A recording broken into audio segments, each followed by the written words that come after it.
New York only went this quiet for two reasons: a blizzard or the kind of storm a man like Lucky was about to start. The rain was the kind that didn't fall so much as it hung in the air, silver threads shimmering under the pale glow of the street lamps. Manhattan, 1931, and for once the city wasn't shouting. No car horns, no laughter spilling from corner bars. Just the occasional hiss of a passing trolley and the soft splash of tires through puddles. I knew that kind of quiet. It wasn't peace, it was a pause. The kind of stillness that means somebody important is making a move and everybody else is smart enough to keep their head down. That night, I was the one making the move. The Lower East Side still smelled like it did when I was a kid: boiled cabbage from the tenements, coal smoke from the rooftops, the briny tang of the East River drifting in on the wind. But the boy who used to run errands for a nickel was long gone.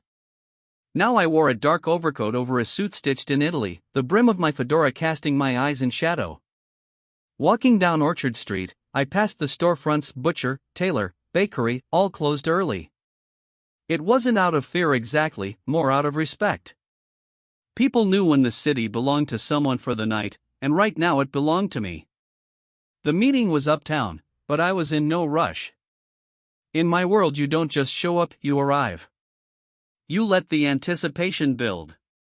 You let your name get whispered before you walk through the door. Timing was everything, and I never played a hand before I was ready. I lit a cigarette, letting the match flare warm against my fingers. The smoke curled around me like a lazy ghost. Somewhere in the distance, a radio hummed a Benny Goodman tune. The sound made me smile. The whole city was asleep on the surface, but underneath, the gears were turning.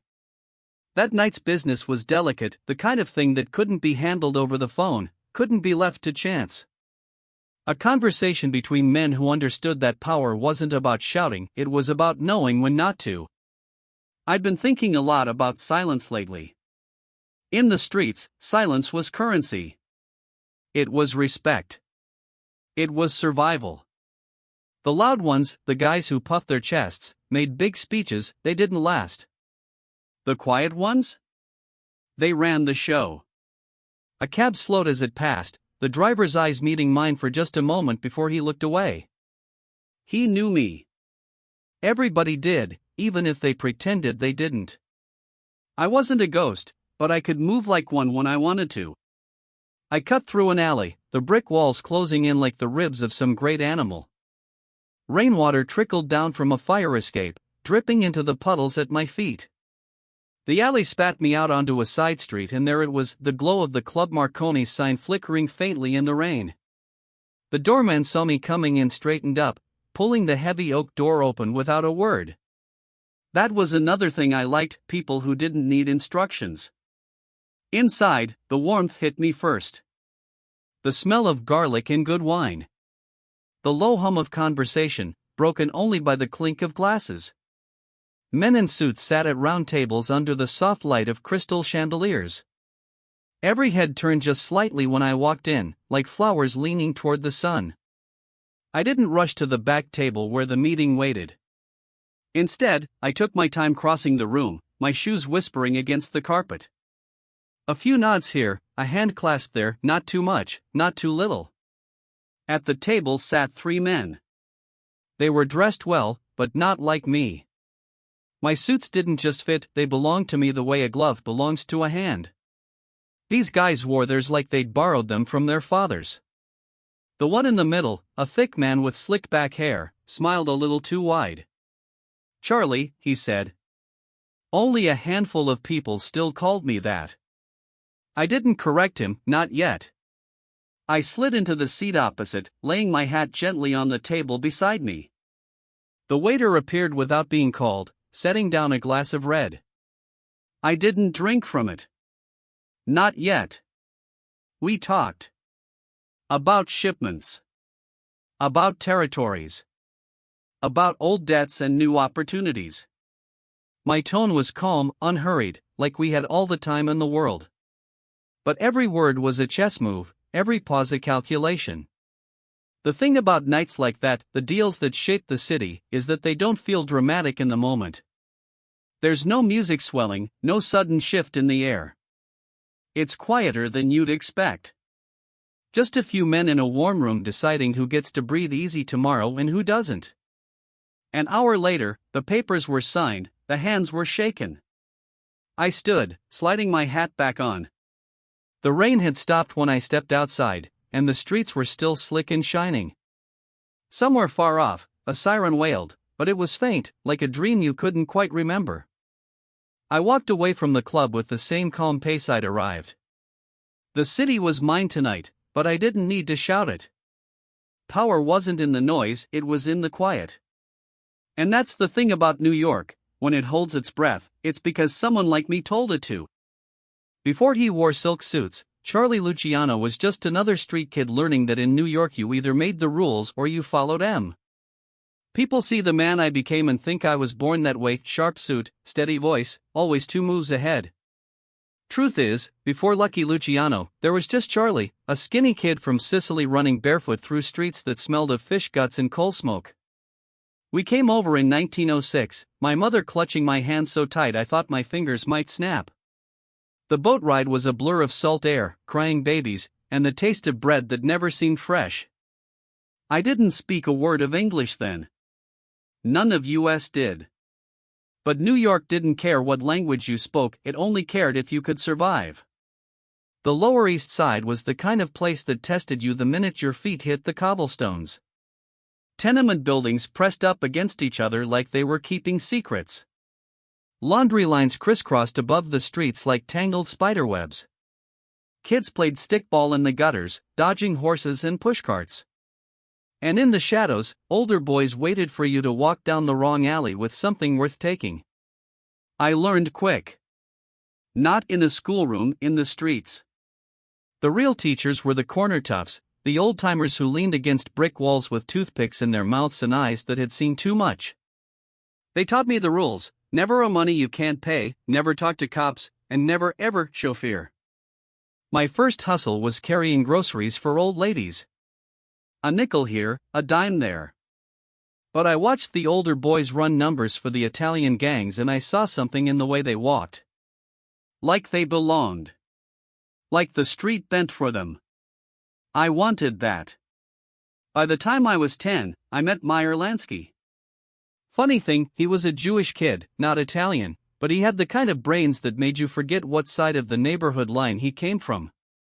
We'd talk about things other kids didn't, about how the gangs worked, how money flowed through the streets like water through the gutters. Then there was Benny Bugsy Siegel. Even as a kid, Benny had fire in his eyes, the kind that could burn down a city if you didn't keep it in check.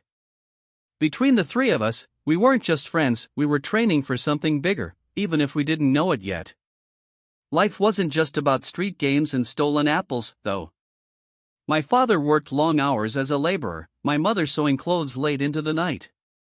We weren't poor because we were lazy, we were poor because the city had a way of keeping immigrants in their place.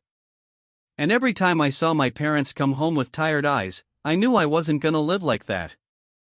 By 14, I'd stopped thinking about being good. Good didn't get you respect. Good didn't get you out of the tenements. What did? Nerve. Connections. A willingness to do the things other people wouldn't. I started running errands for the 5 Points gang. Not the little fights and pranks from before, this was real work. Delivering packages I didn't ask questions about. Standing on corners to watch for cops. Learning how to talk so people listened, and more importantly, how to shut up so they told you what you needed to know. The city was a patchwork of colors, smells, and languages: Italians, Jews, Irish, Germans, all packed into a few square miles. But when it came to the streets, those differences mattered less than loyalty. If you were with us, you were protected. If you weren't, you didn't last long. Looking back, it wasn't the money that hooked me first. It was the feeling of belonging. Of knowing I had people who'd stand behind me, no matter what. In a city that chewed up newcomers and spat them out, that kind of security was gold. I got my first suit at 16, nothing fancy, just second-hand wool, but it fit well enough that I started carrying myself different. You wear a suit, people treat you different. And when you start acting like you matter, the city starts believing you do. Of course, that's when the real lessons started. I saw men lose everything because they got greedy, or sloppy, or too loud. The streets didn't forgive mistakes, and neither did the bosses. If you wanted to climb, you had to be smart enough to stay invisible until the moment you wanted to be seen. One night, Lansky and I were leaning against a lamppost splitting a cigarette when he said something that stuck with me. Charlie, in this city there's two kinds of people, the ones who play by the rules and the ones who make their own. Guess which kind gets remembered? He didn't have to tell me twice. By 18, I was done being just another kid in the neighborhood. I had my eye on something bigger, not just running with a crew, but running a crew of my own. And deep down, I knew I'd get there. Because I wasn't just learning the rules anymore, I was already thinking about how to rewrite them. That's the thing about the Lower East Side, it'll break you or it'll build you, but it never leaves you. Even when I had more money than I knew what to do with, I still carried those streets in my bones, the smell of rain on cobblestones, the sound of pushcart wheels, the quick glance over your shoulder when you hear footsteps behind you. Those early days taught me everything about people, about power, and about the cost of both. And while the man they'd one day call Lucky Luciano was still years away, the boy who learned to keep his mouth shut, his eyes open, and his heart cold? That boy was already here. They called him Lucky, but luck had nothing to do with it, only charm, calculation, and the kind of smile that made enemies think twice. There comes a point in every hustler's life when the street corners feel too small. By the time I was in my early 20s, the Lower East Side wasn't a place I worked in, it was a place I owned, at least in spirit.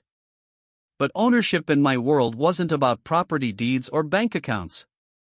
It was about influence. Who nodded when you walked past?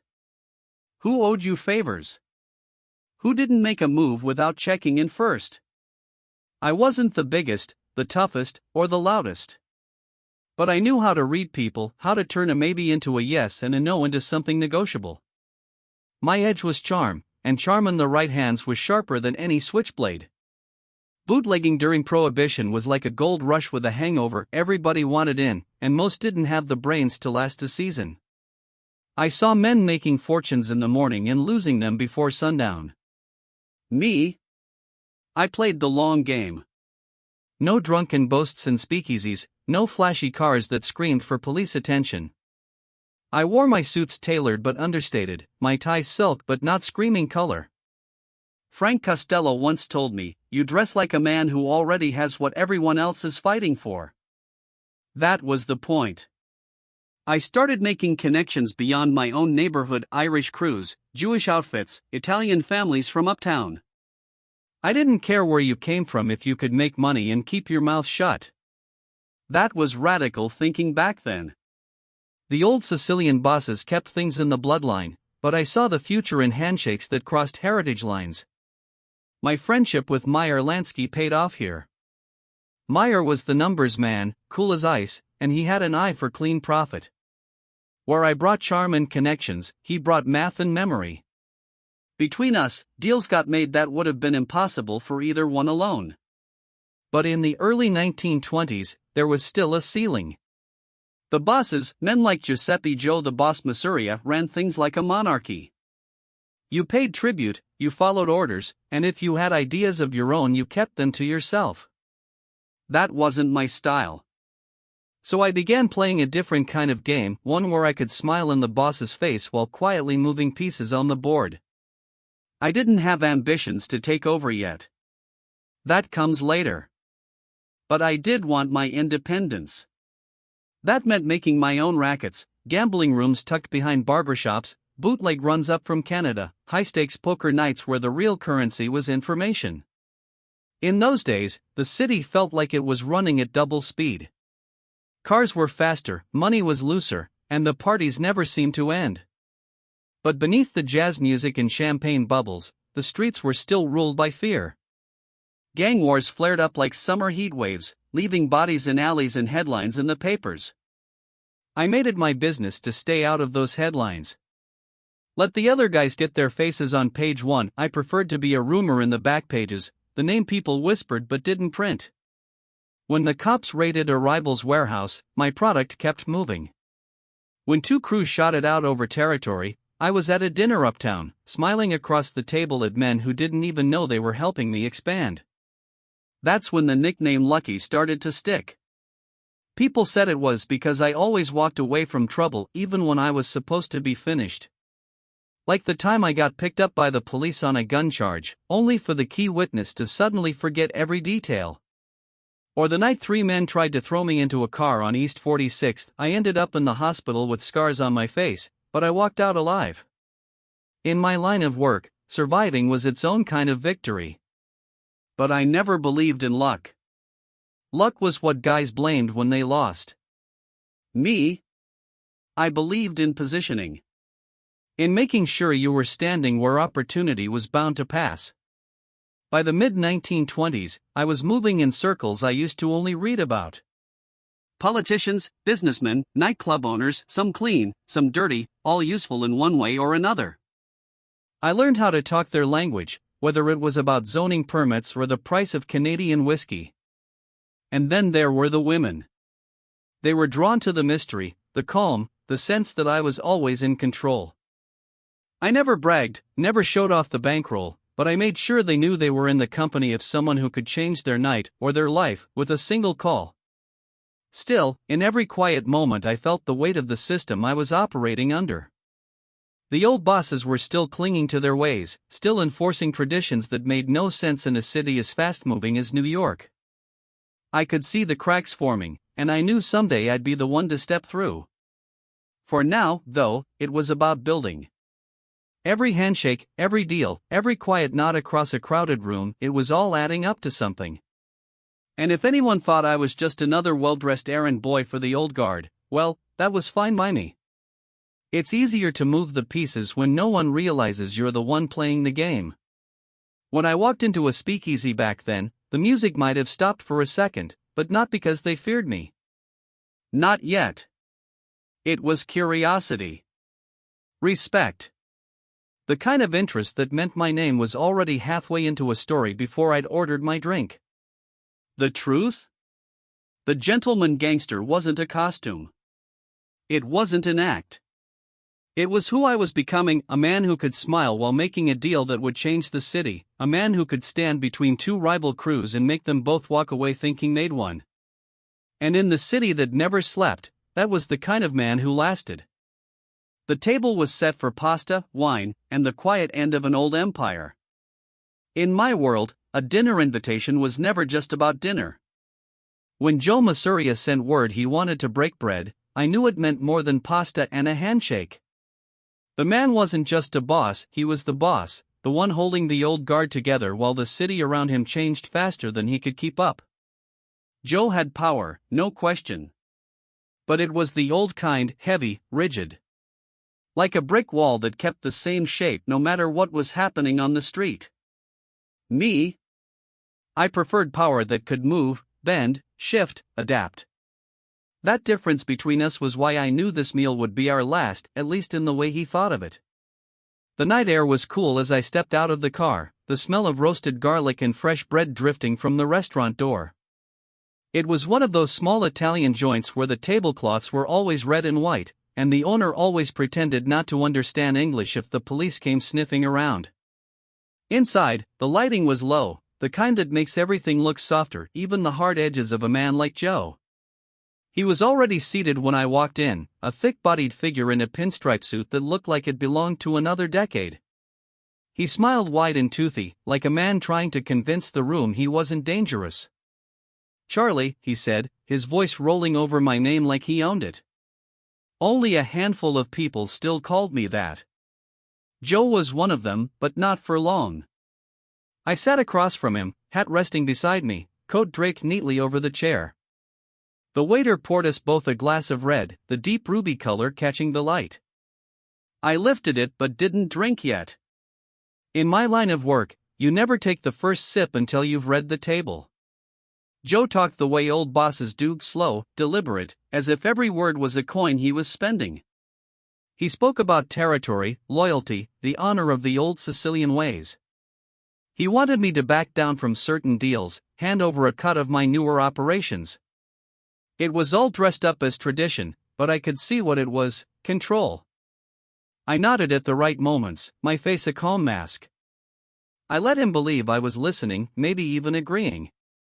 That's the thing about conversations like these, you win them by saying less, not more. The food came: pasta al pomodoro, fresh bread, roasted peppers. The smells were rich, comforting.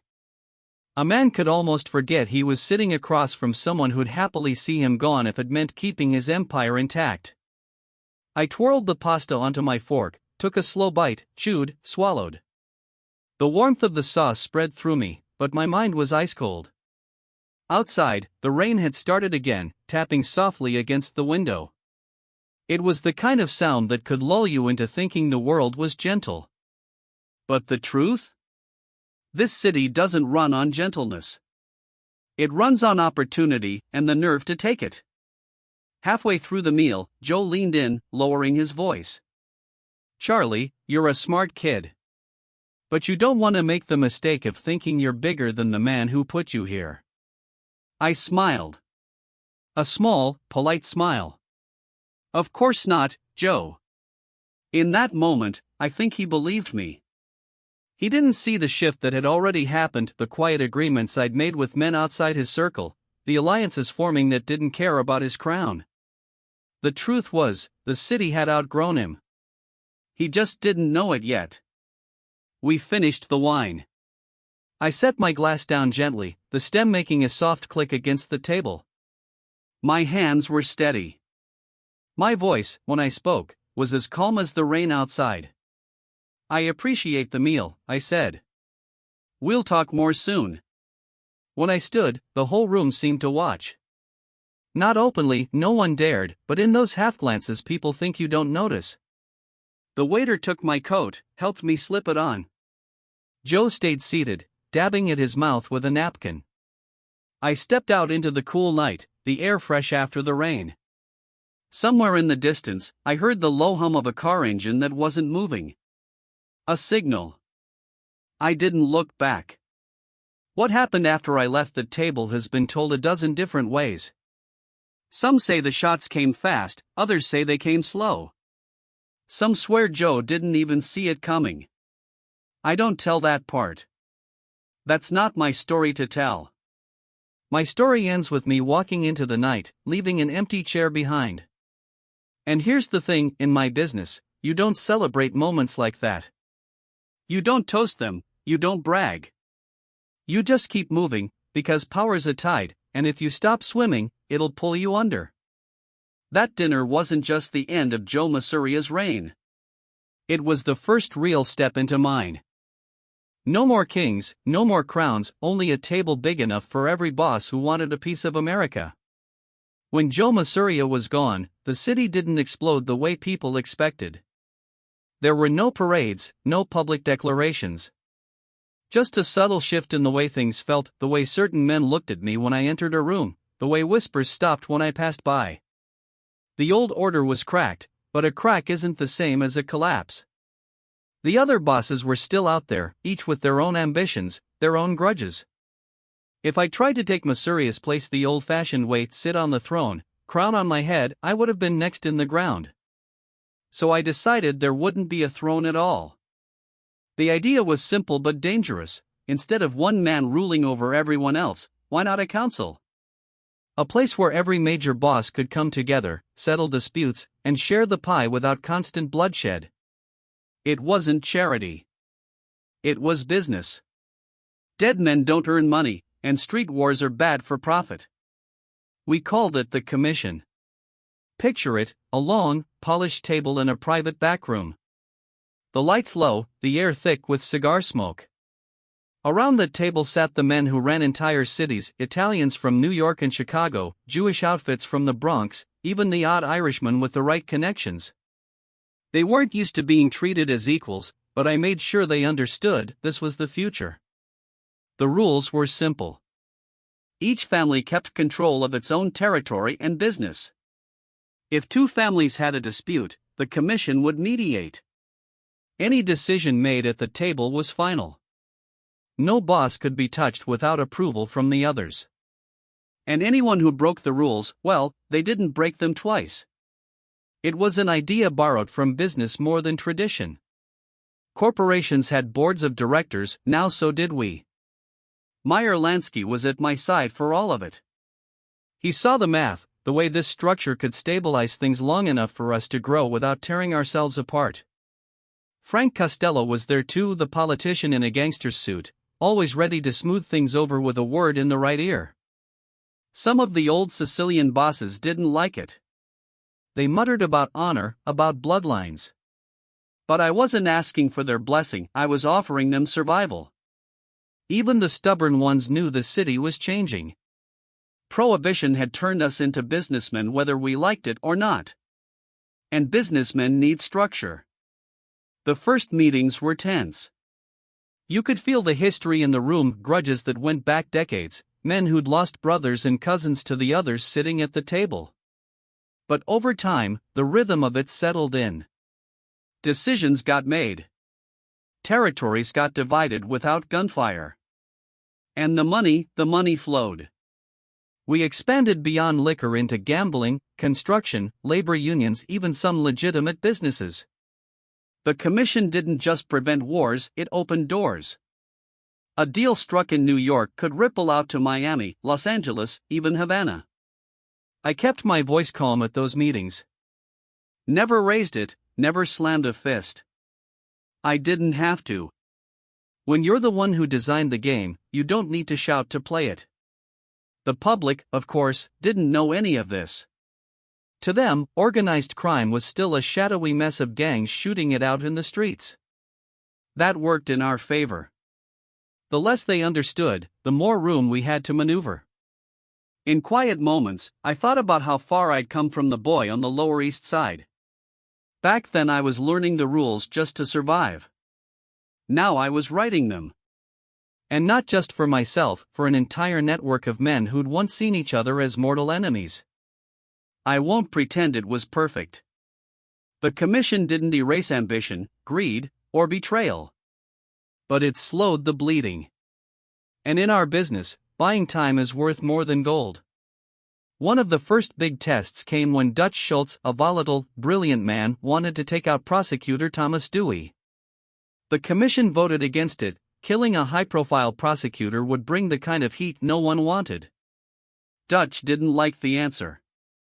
A few weeks later, he was gone. That wasn't my doing alone, but it sent a clear message: the commission's word was law. We weren't kings anymore. We were shareholders. And I was the one holding the chair at the head of the table. The nights after those meetings were some of the calmest in my career. Sitting in a quiet club with a glass of whiskey, I could almost feel the city breathing easier. No gunfights in the streets, no headlines screaming about gang wars. Just the steady hum of business. And yet I knew it wouldn't last forever. Nothing in this life does. The commission had bought us time, but time has a way of running out. For now, though, I let myself enjoy it. Not as a king, not as a conqueror, but as the man who'd convinced a room full of wolves to share the hunt. For a while, the city felt like it belonged to him, every club, every dock, every whispered deal after midnight. There's a certain kind of quiet that only comes when you know you've made it. Not the nervous quiet of a street corner before a fight, not the tense hush of a backroom deal, this was different. It was the kind of quiet where every call that came in was good news, where every handshake led to more money, more influence, more reach. For me, that quiet started in the early 1930s. The commission was in place, the wars had cooled, and the city was running like a machine we'd built from the ground up. Bootlegging was still king, but our reach had stretched far beyond liquor. Gambling, construction contracts, labor unions, we had our hands in everything. And me? I could walk into any club in New York and know the man at the door, the man behind the bar, and the man counting the money in the back all worked for me in one way or another. The Stork Club. The Cotton Club. Little joints in Hell's Kitchen where the music was hot and the whiskey hotter. My nights were a carousel of soft lighting, fine suits, and the low murmur of conversations that mattered. Politicians, movie stars, businessmen, they all wanted a seat at my table. Frank Costello liked to say I was building an empire without bricks. He wasn't wrong. I kept my presence understated. No fleets of fancy cars or gaudy mansions. I lived well-tailored suits from Naples, fine cigars from Havana, but I didn't wave it in the city's face. I'd seen what happened to men who bragged too loud. They became targets. And targets didn't last. Instead, I let the respect do the talking. When I walked into a room, the air shifted. Conversations dipped, eyes turned. It wasn't fear, not exactly. It was recognition. People knew I could make things happen. Deals. Connections. Opportunities that couldn't be bought in any store. The nights in those years had a rhythm to them. Early evening in a quiet restaurant with a few trusted friends. A late stop at a club, music curling through the air like smoke. Then maybe a card game in a penthouse suite overlooking the city lights. But the real work happened in the mornings. That's when the meetings were held, small, private, efficient. I'd sit with Lansky and Costello, go over numbers, decide which unions to back, which properties to acquire, which politicians needed a friendly nudge in the right direction. And the money, it flowed like a river after a long rain.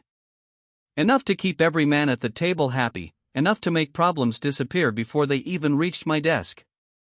It was during this time I started thinking more about the big picture.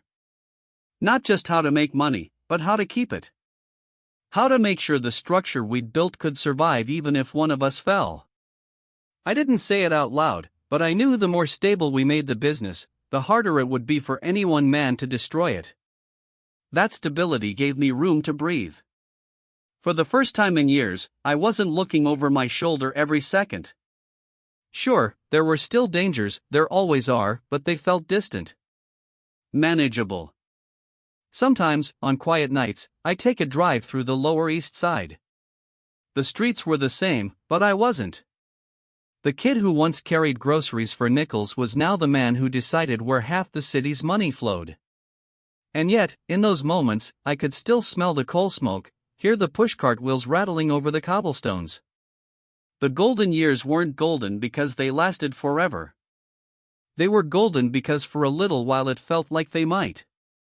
The machine was humming, the city was mine in all the ways that mattered, and the future, for once, looked steady. But steady never lasts. Not here. Not in this business. And in the distance, the first hints of trouble were already moving toward me, wearing the face of a man named Thomas Dewey. They said Lucky ran New York's underworld, but they didn't know just how deep the roots went. In the papers, they called me the Vice King. I didn't ask for the title, and I didn't love it, but I understood what it meant. If a dollar passed through the city's shadows, chances were it brushed my fingers before it reached its final pocket. The golden years had given me a foundation. Now I was building higher, wider, deeper. Gambling halls, numbers rackets, high-stakes poker in hidden basements under Broadway theaters. If you wanted to place a bet in New York, odds were you were paying me for the privilege. And then there were the brothels. People liked to pretend they didn't exist or that they were run by small-time pimps. The truth? I had a network organized and protected where the money moved cleanly and the risks were managed. It wasn't about dirt, it was about control. Everything had its place, every man and woman had their role, and every envelope found its way back to me. Drugs were trickier. I never liked to get my hands dirty there, too much heat, too many bodies. But I kept a foot in the door, enough to know where the shipments were coming in, who was moving them, and how to keep the competition from getting a foothold without my blessing. On the surface, the city was roaring. Clubs sparkled, the music was hot, and the money felt endless. But underneath, the lines of power were drawn tight, stretching across neighborhoods like invisible tripwires. Step on the wrong one and you'd feel it fast. I kept my own lines clear. If you worked with me, you got protection, steady income, and problems solved before they grew teeth. If you worked against me, well, you didn't work for long. Frank Costello called it the politics of the street.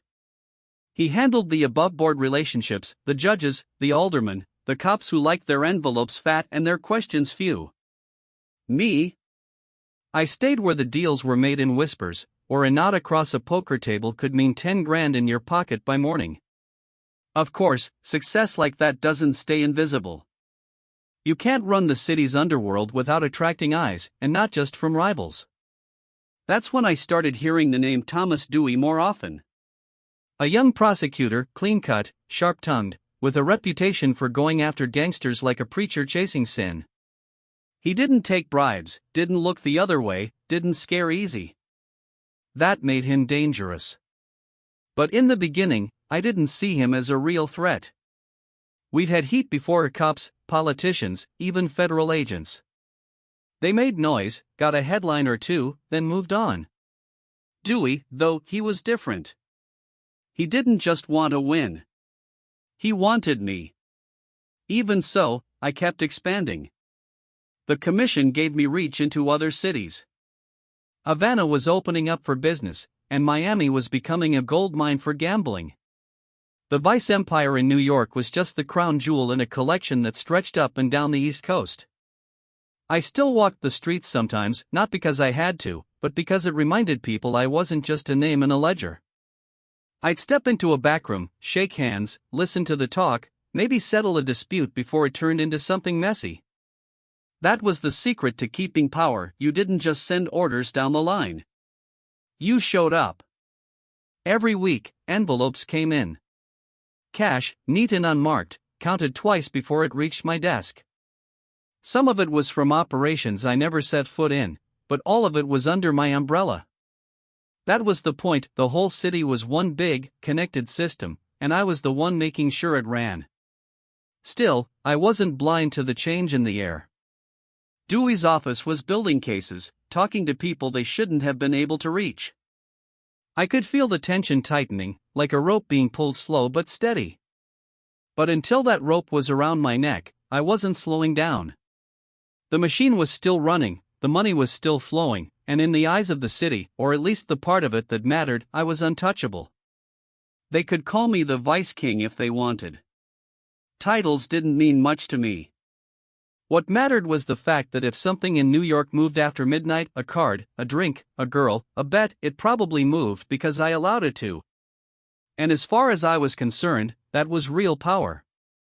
If Lucky was a master of the streets, Thomas Dewey was a master of the courtroom, and both men hated to lose. I'd dealt with lawmen before. Some took money, some took orders, and a few took neither but still didn't have the patience to play the long game. Thomas E. Dewey was something else entirely. He wasn't built like a street fighter, clean-shaven, sharp suit, the kind of face that looked like it belonged in a college yearbook. But his mind? That was a weapon. He didn't swing wild. He planned every move. And once he set his sights on you, he didn't blink. The newspapers loved him. The gangbuster, they called him. It made for good headlines. Clean-cut hero takes on the city's darkest villains. I knew the script, the public ate it up. But behind those headlines, Dewey was building something more dangerous than a story. He was building a case. At first I brushed it off. We'd had heat before. Feds, city cops, even ambitious DAs, they'd come in loud, make arrests, and leave with nothing but the smell of cigar smoke on their coats. My organization was tight. The commission was running smooth. What could Dewey do that the rest hadn't? Turns out he was patient.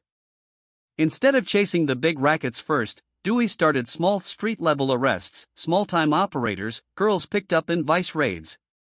One by one, they were pulled into backrooms and offered deals, talk and you walk. Most kept their mouths shut. But Dewey didn't need everyone to talk. He just needed a few. He played it like chess. He didn't go for the king first, he took the pawns, the rooks, the bishops, building a net piece by piece until the board was his. Frank Costello warned me early. This kid ain't like the others, he said over a quiet drink in the back of the Stork Club. He don't want an envelope. He wants your head on the wall. Meyer Lansky agreed, but his advice was different. Don't give him a move to work with, he said. Tighten the lines. Keep the business invisible. We adjusted. Meetings got smaller. Phone calls got shorter. Paper trails disappeared overnight. Still, Dewey kept moving. The vice operations, especially the brothels, were where he aimed his spotlight. The newspapers printed stories about the web of corruption in New York's underworld, complete with sketches of shadowy figures they claimed were my men. They never printed my picture, not yet, but they didn't need to. Anyone who knew the city knew who they were talking about. The strange thing was, I almost respected him. Almost. Dewey wasn't grandstanding, he was methodical. Every press conference, every leak to the papers, every carefully worded statement was part of the same campaign to make me public enemy number one without ever saying my name until it mattered. I'd be lying if I said it didn't get under my skin. The city that had once leaned in when I entered a room was now starting to whisper in a different tone. Not fear, not yet, but curiosity laced with doubt. People wanted to know if the Vice King could outplay the gangbuster. We started making moves of our own. Lawyers on retainer, favors called in from political friends, operations shifted to quieter neighborhoods. The goal wasn't to stop making money, it was to keep Dewey chasing shadows long enough to lose momentum. For a while, it seemed to work. His raids came up light. His witnesses got cold feet. The papers still had their headlines, but the substance wasn't there. I even started to think maybe we'd weathered him. Then came the knock on the door. It wasn't the police this time, it was one of my own men, eyes sharp but voice low. Dewey had flipped a witness. Not just any witness, one close enough to know names, dates, places. A man who'd been in the rooms, counted the money, and could connect it all back to me. That's when I knew. This wasn't going to end in a quiet stalemate. Dewey was coming for me directly. I didn't panic. Panic gets you sloppy. Instead, I did what I always did, I started thinking about the board, the pieces, the timing. The trial wasn't here yet, but in my head I could already hear the gavel. And in a strange way, I welcomed it. Because if Dewey wanted a game, he was about to find out I'd been playing my whole life. In 1936, all of New York leaned forward, waiting to see if the man who built the commission would live to tell his story. By the spring of 1936, my name wasn't just in the papers, it was on every street corner, in every whispered conversation, in every cigar smoke-filled bar where men in hats leaned close and spoke quietly. Thomas Dewey had done what no one else had managed, he dragged me from the shadows into the center of the spotlight. The charge was compulsory prostitution, running and profiting from a citywide network of brothels. It wasn't the murder charges or racketeering headlines people might have expected, but Dewey didn't need those. He knew the real victory was in conviction, not theatrics. And he knew that putting me in a courtroom day after day was its own kind of punishment. The courthouse was a different jungle than the streets I'd grown up in. The walls were tall, the ceilings high, and the light poured in from wide windows like it had a right to judge you. Reporters crowded every bench, pencils ready, eyes hungry for something they could splash across tomorrow's front page. I walked in each morning the same way, slow, steady, no rush. My suit pressed, my tie straight, my hat in hand. I didn't slouch, didn't fidget. If they wanted to look at me, they'd see a businessman, not a corner thug. Dewey sat at the prosecution table, trim and composed, his papers arranged like chess pieces. His voice in court was clear, sharp, the kind of voice that didn't waste words. He'd stand, face the jury, and weave his case like a fisherman casting a net, slow, deliberate, pulling in details until the picture was hard to ignore. His witnesses were a mix, some of my former associates, some women from the vice houses, all of them coached to deliver their lines like it was gospel truth. They painted me as the spider in the center of a web, every thread leading back to my hands. My lawyers countered. They picked apart testimony, pointed out contradictions, questioned credibility. They reminded the jury that not one piece of paper, not one ledger, not one photograph tied me directly to the operations Dewey described. But the courtroom isn't about proof alone. It's about story. And Dewey was telling a better one. I kept my face unreadable. No smirks, no shakes of the head, no whispered interruptions to my attorneys. If the jury was going to remember me, I wanted it to be as the man who sat there like he had nothing to fear. Outside, the city followed every word. Papers ran sketches of me in the courtroom, editorials about whether I was a criminal mastermind or just another victim of an ambitious prosecutor. Some nights, as I sat in my hotel room going over the day's proceedings with my lawyers, I'd think about how strange it was this wasn't a card game or a backroom meeting or a shootout. But it was still a game of moves. And every move mattered. The prosecution closed with a speech from Dewey that even I had to admit was sharp work. He painted the picture one last time: the organized system, the money, the influence. He told the jury they had the chance to prove that no man, no matter how powerful, was above the law. My lawyers made their final push, hammering the lack of direct evidence, warning against convicting a man on the word of compromised witnesses. But I could see it in the jurors' eyes, some of them had already made up their minds. The waiting was the hardest part. The jury was out for hours, then days. I spent that time in a strange sort of limbo, knowing that with a few words from 12 strangers, my life could shift in a way no amount of charm or connections could undo. When they filed back in, the air in the room felt heavy, like everyone was holding the same breath.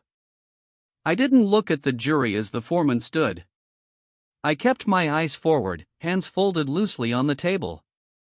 "Guilty," he said. No gasps, no outbursts.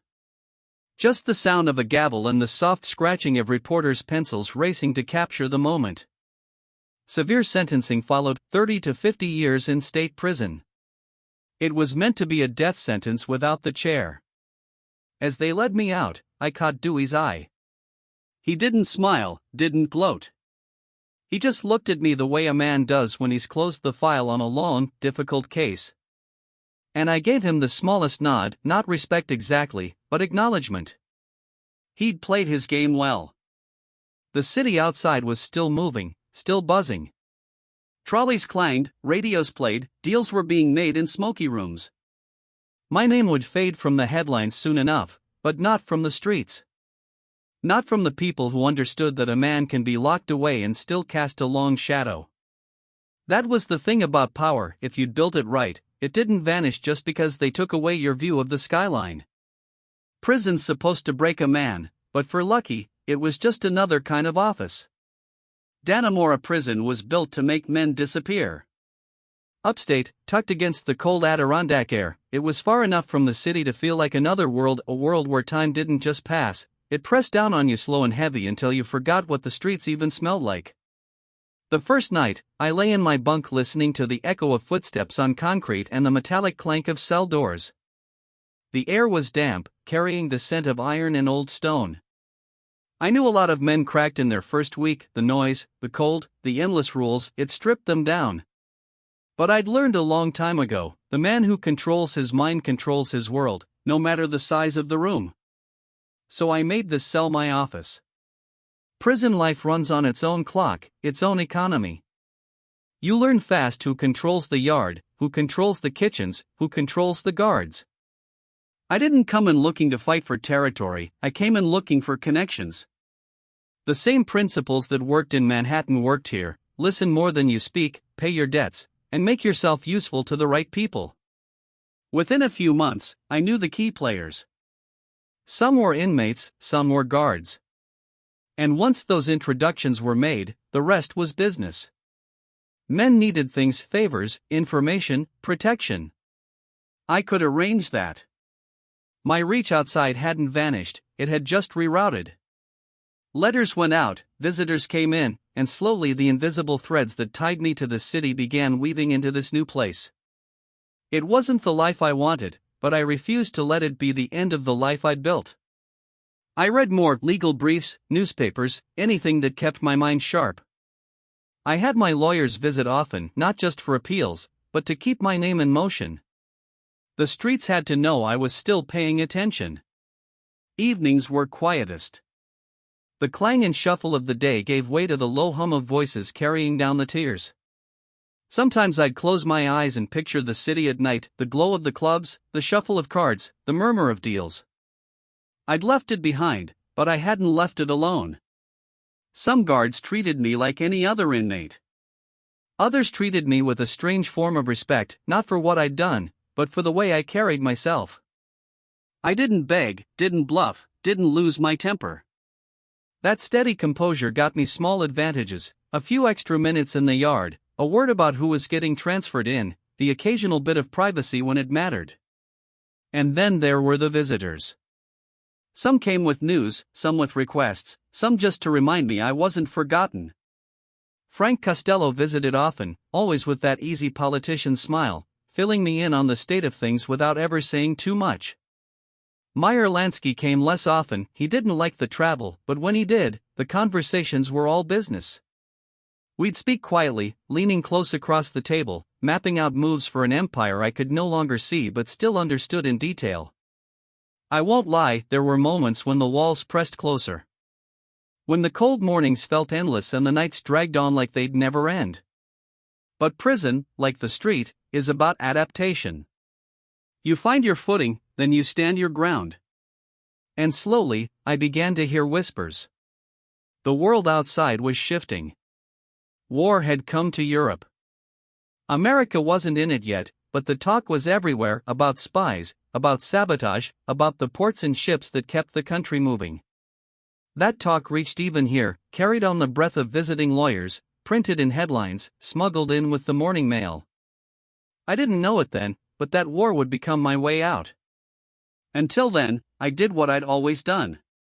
I kept the machine running, even if I had to run it from behind the walls. Because prison might have taken my view of the skyline, but it didn't take my seat at the table. When the Navy came calling, they weren't looking for saints, they were looking for men who could get things done. War has a way of changing the rules, even for men like me. By 1942, America was deep in it. World War II had pulled the country into a fight that stretched across oceans. Every dock, every shipyard, every supply chain mattered. And New York's docks? They were the beating heart of the Atlantic supply line. But the Navy had a problem. Rumors of sabotage were spreading, ships catching fire, cargo disappearing, whispers of Axis spies slipping into the city's waterfront like shadows at night. And the truth was, the Navy didn't have full control of the docks. I knew who did. Hell, half the men who worked the waterfront carried envelopes from my people. If you wanted to move cargo, you talked to the stevedores. If you wanted the stevedores to work fast, you talked to the union. And if you wanted the union on your side, well, eventually you came to me. The Navy didn't send admirals in gold braid to see me. They sent men in plain suits, the kind who spoke quietly and got to the point. They knew my reputation. They knew I had reach. And they knew I was sitting in Dannemora with nothing but time. Mr. Luciano, one of them said, "We believe you can help us secure the docks." I leaned back in my chair. "From up here?" "From anywhere," he said. They didn't need me on the pier with a clipboard. They needed my influence, my connections, my ability to send a message from one end of the waterfront to the other without a single piece of paper changing hands. If I said the docks were safe, they would be safe. If I said no one was to cause trouble, no one would. It wasn't patriotism. Let's not pretend it was. It was business, a trade. I'd help them, they'd help me. The arrangement wasn't written down in any official ledger. It couldn't be. The idea of the U.S. government working with a man convicted of running a prostitution racket wasn't something they wanted splashed in the papers. But the deal was made. Through intermediaries, I reached out to my people. The word went down the chain, no interference with Navy operations, no slowdowns, no sabotage. Anyone caught stirring trouble on the docks would answer to me personally. And the trouble stopped. Ships left on time. Cargo stayed put. The whispers of spies faded, or at least stopped making it into the headlines. The Navy got what it wanted, a dock system that ran smooth in wartime. Months passed. I stayed in my cell, but the tone from the guards shifted. There were nods where there hadn't been before, a certain ease in the way my name was spoken. The Navy, I knew, was keeping its end of the bargain in mind. When the war turned in the Allies' favor, so did my prospects. In early 1946, New York Governor Thomas Dewey, yes, the same man who'd sent me upstate, commuted my sentence. The official reason? My assistance during the war effort. The real reason? Deals are deals. There was a catch, of course. Freedom came with deportation. I'd leave prison, but I'd also leave America. The day I walked out, the air felt different, sharper, cleaner. I wasn't going back to the Lower East Side or the clubs of Manhattan. I was headed to Italy, the land I'd left as a boy. The reporters were there, snapping pictures, shouting questions I had no interest in answering. I didn't give them the satisfaction. Just a hat tip, a small smile, and a walk toward the waiting car.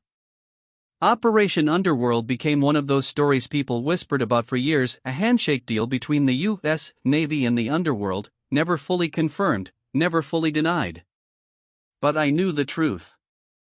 It was proof of something I'd always believed: power isn't about titles or offices. It's about who can make things happen when they need to happen. And in that moment, even locked in a cell, I could. They sent him across the ocean, but his heart never left New York. The ship to Italy cut through the Atlantic like it had somewhere better to be. I stood on the deck in a tailored overcoat, the wind whipping at my hat brim, watching the skyline of New York shrink into a memory. Freedom had come, but not the kind I dreamed about in my cell. I wasn't going home, I was being sent back to the place I'd left as a kid, a place that felt more like a story I'd been told than a life I'd lived.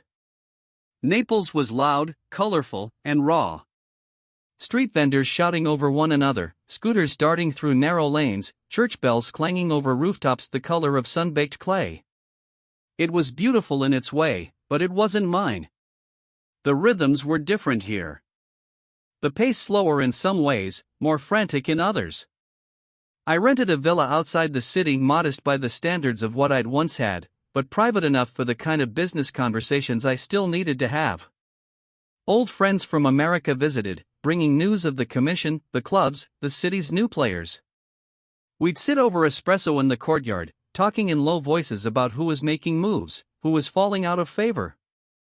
But I could feel the distance. The streets of New York moved on without me. Deals were struck without my hand in them. New names started taking up the space mine had once filled in the whispers.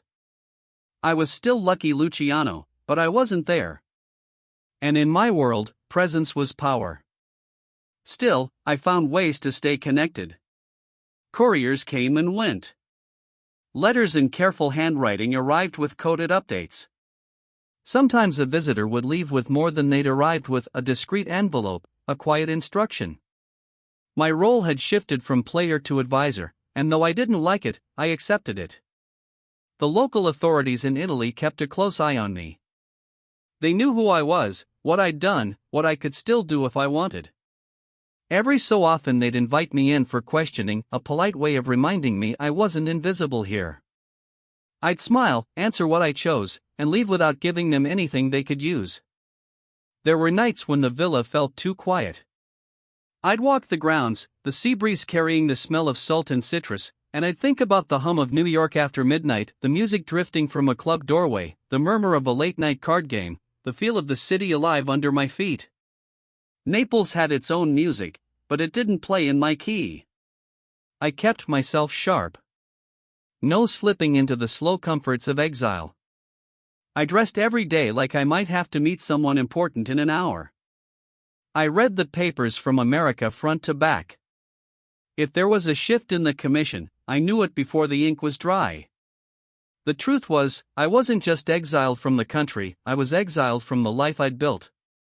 And for a man who'd spent his whole life bending the city to his will, that was its own kind of sentence. But I adapted. I always adapted. If I couldn't walk the streets of New York, I'd make Naples a place where the right people still came to me. The villa became a quiet meeting ground for businessmen, for old associates, for anyone who understood that power doesn't vanish just because you change the scenery. Still, late at night, I'd find myself standing on the balcony, looking out over the dark water toward the west. And I'd imagine the city on the other side of it, the lights, the noise, the streets that had once gone silent when I told them to. Italy was where I lived. New York was where I belonged. In the end, every card player knows, the last hand comes, whether you're ready or not. The older I got, the quieter the rooms became. Not because people had less to say, because I didn't need to hear as much. A raised eyebrow replaced a paragraph. A pause replaced a speech. When you've lived long enough in my business, words become the least important part of any conversation. In Italy, I learned to measure days by light, morning sun across the courtyard tiles, noon bleaching the sea to silver, evening slipping down the orange groves until the leaves turned to lace. I took my espresso the same way, wore the same precise suits, kept my hair combed and my shoes shined even when there was nowhere to go. A man keeps his edge by habit. He loses it by permission. The visits never stopped. Old friends from New York, businessmen from Rome, the occasional ambitious kid who thought proximity could make him into a legend. Some came to ask for advice, some to borrow my name, some to see if the stories were true. I let them talk. Then I gave them one thing, a warning, a map, or a last chance to walk away. They rarely took the third option. The police still made their appearances. Civil, polite. A pen scratching in a notebook like a mosquito at your ear. Signore Luciano, do you know this name? I'd shrug. I know many names. They never knew whether to be offended or grateful to leave with their dignity intact. My health started sending small messages I didn't care to read. A tightness after the stairs. A breath that needed catching when it never used to. Italy cooks with olive oil and patience, you'd think that would keep a man light. But time isn't a cook, it's a creditor. And every debt, sooner or later, comes due. I didn't pretend I could still run things, not in the way I once had. The commission had become its own engine, humming along on rules I wrote when my hands were steadier. That, I'll admit, pleased me. I designed the structure to outlive my shadow. It did. Power that depends on one man isn't power. It's a trick. Some nights, I stood at the balcony rail, the sea wind lifting the edges of my jacket, and I'd let New York drift up in the dark like a city in a snow globe someone shook just for me, the fog off the East River, the click of dice in a backroom, the flash of a waiter's tray catching a chandelier's light. I would have traded a year of the present for one unhurried hour on a Manhattan sidewalk. Not to relive anything. Just to listen. The offers came: book deals, interviews, the chance to tell my story the right way. I'd smile and say the same thing: a man can't tell his story the right way and keep it. Still, curiosity has its own gravity.